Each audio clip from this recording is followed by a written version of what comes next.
جناب شبنم کمالی کا تعلق ریاست بہار سے ہے۔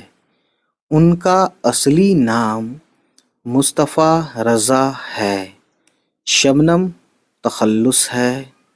ان کی پیدائش 22 جولائی 1938 عیسوی کو پوکھریرا، ضلع سیتامڑھی میں ہوئی۔ ان کی مذہبی منظومات خاص طور پر نعتیہ شاعری کے کئی مجموعے شائع ہو چکے ہیں۔ ان میں انوار عقیدت، ریاض عقیدت، ضیاء عقیدت، فردوس عقیدت اور صحبۂ عقیدت مشہور ہیں۔ غزلوں اور نظموں کے بھی کئی مجموعے شائع ہو چکے ہیں۔ نصاب میں شامل یہ حمد